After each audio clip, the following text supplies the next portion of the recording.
Hello aspirants, welcome to AQ Bias YouTube channel. This session is a part of our quick revision series Prelims Atulya. In today's session we'll talk about the Constitution.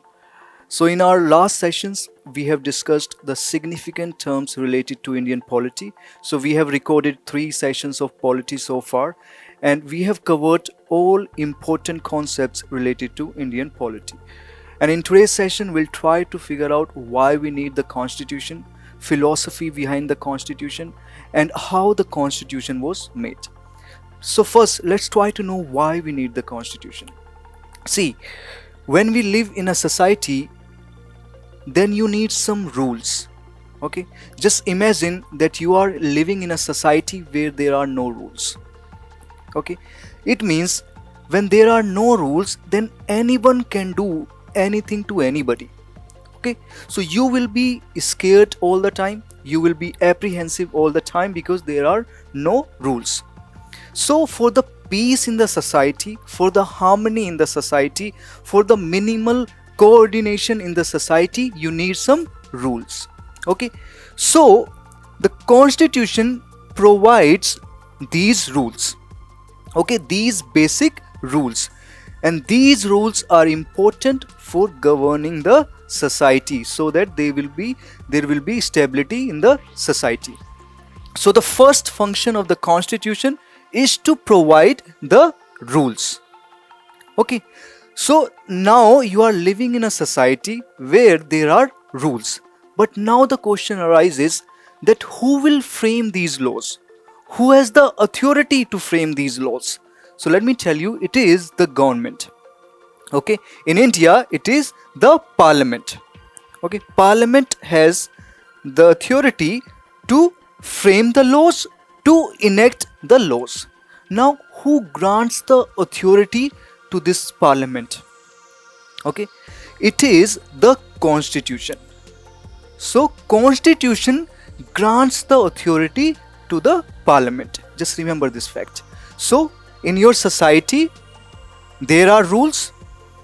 Okay, and parliament is framing these rules, and who has granted the authority to the parliament? It is the Constitution. It is the supreme law of the land which is granting the authority to parliament. Now the question arises that since parliament has the power to frame the laws, suppose parliament frames the laws which are unjust, which are unfair. Okay, suppose parliament has framed the law which prohibits you from listening to certain songs, or parliament frames the laws which prohibit you from wearing certain kind of clothes.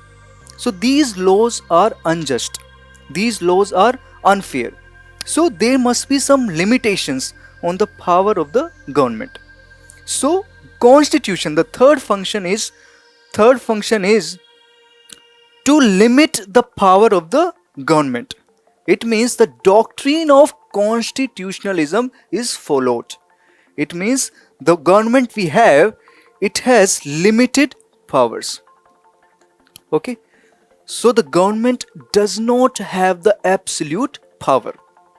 Okay, so there are some limitations, and these limitations are imposed by the Constitution. Now let's talk about the authority of the Constitution. See, the Constitution that we have, it is highly credible. It carries the enormous legitimacy. Why? Because it was framed by those people who had the respect. People admired them. Okay, so they carried the huge respect. They had the capacity to negotiate with people. People agreed with their vision. Okay, as a result, people have an immense amount of respect for the Constitution. But we have seen some constitutions in various countries which were crafted by military leaders, and those constitutions are defunct now. Okay, so you have to understand, it matters a lot that who has crafted the Constitution.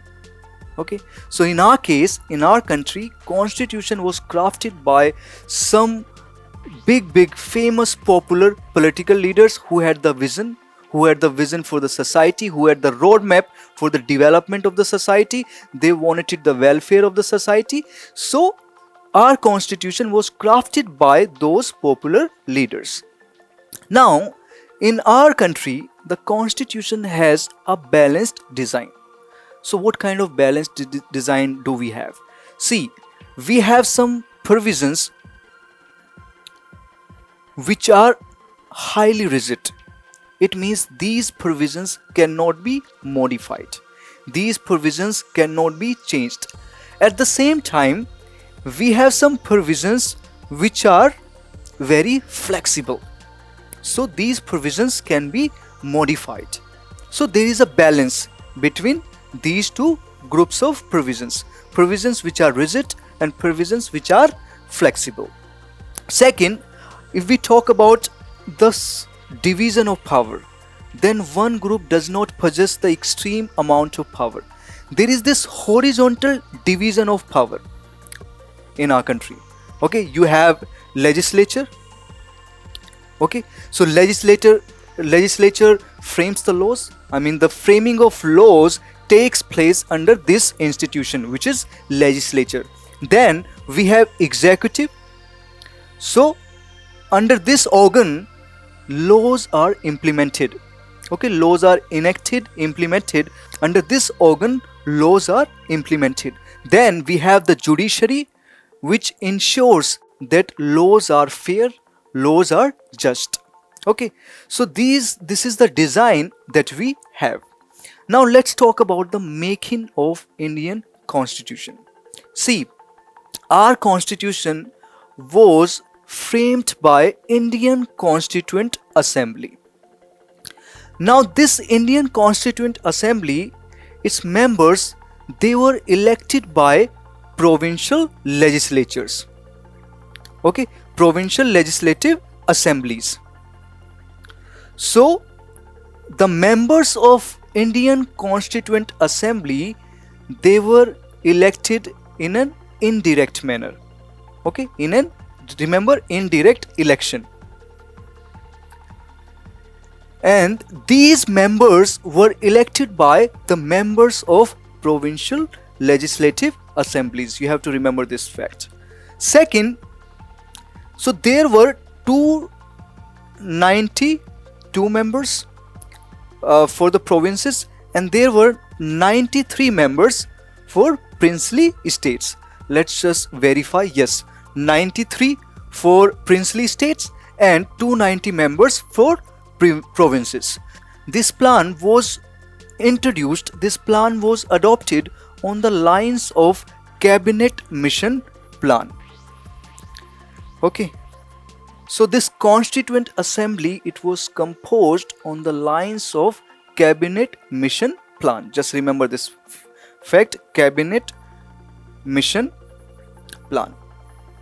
Okay, now as I said, there were 290 members from provinces and there were 93 members for princely states.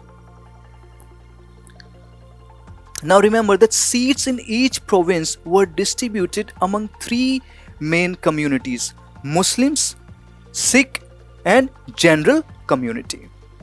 Okay, so just remember that Constituent Assembly, it was composed on the lines of Cabinet Mission Plan. Okay, now let's talk about the salient features of Indian Constitution. See, there were so many provisions which were taken from different constitutions.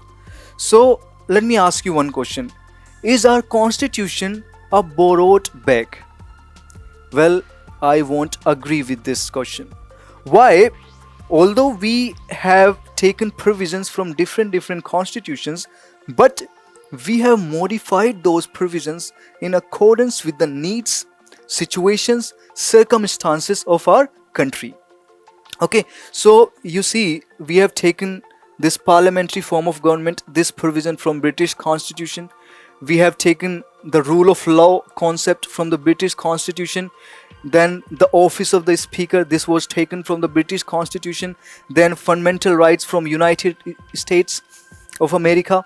So all these provisions, these were taken from different constitutions. You can study about these sources, because one question can be asked in prelims. This is very important. Now let's move to preamble. See, preamble contains the philosophy of Indian constitution, and this preamble of our constitution, it has the vision of our forefathers, our constitution framers. So their ideals, their principles, their vision for the society, all those things have been embodied by this preamble. Now we have made a separate comprehensive video on preamble. I will attach the link in the description box. So for the proper understanding, for the comprehensive understanding, you can watch that video on preamble. Okay, so that's all I wanted to discuss in today's session. If you have liked our initiative, you can subscribe our YouTube channel for more such videos, and you can follow our social media platforms for daily current affairs content. So that's all for today's session. I'll see you in the next session soon. Bye bye.